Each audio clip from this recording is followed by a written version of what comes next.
ito po, engineer at attorney, kasi katuwang ang mga barangay tanods na ito sa pagpapatupad ng peace and order sa bawat barangay. Yan din naman yung reason kung bakit dapat bigyan sila ng magandang programa, no? At kung papalarin kayo, yan yung isusulong ninyo. Pero yung kanilang pagpapatupad ng peace and order dun sa ano yung nakikita ninyong solusyon dito po sa mga talamak na kalakaran ng illegal na droga na sinasabayan pa ng kriminalidad? Ang unang-unang nakakaalam ng chismis na ganyan sa barangay, yung tanod.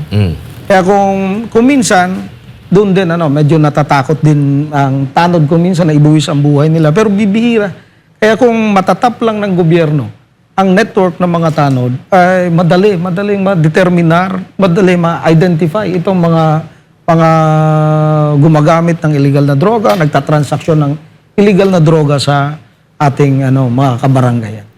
Sir, kanina nag-usap rin po tayo na nakikita ninyo yung malaking potensyal ng ating mga tanod para po sa nation building. Sakaling mabigyan sila ng pagkakataon na ma-regularize at mabigyan sila ng mga benepisyo, lalo na ng mga tamang sweldo para akma sa kanilang tinatrabaho. Ano yung nakikita natin, sir, para na maitutulong po ng ating mga tanod, engineers, attorney, para po sa nation building na kailangan ng bansa ngayon?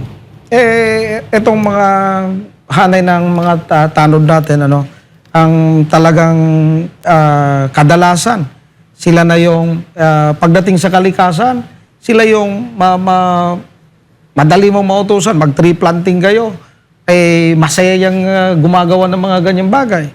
Maglinis kayo ng kalsada, mag-segregate kayo ng mga basura. Alam mo, ito yung mga madalas na problema sa barangay at nagiging malaking problema ng lipunan. Yung kalikasan, yung kalinisan natin, walang ka-problema yan pag yung inutusan mo yung mga barangay tanod. Doon pa lang, maganda ng tulong sa ating bayan. Doon naman sa mga kriminalidad, dahil nga sila talaga yung minsan mga marites at mga tulits din yan, napakahalaga na matap ng PNP, ng ating mga enforcement offices at agencies, yung kapasidad nila on information. Sir, napag-uusapan na natin itong anti-criminality, no? At sa nakalipas na administrasyong Duterte, natuligsa yung kanyang war on drugs. Pero pagbaba niya sa pwesto, siya yung may mataas na grado na ibinigay. So ibig sabihin ang taong bayan solve sa kanyang ginagawa. Yeah.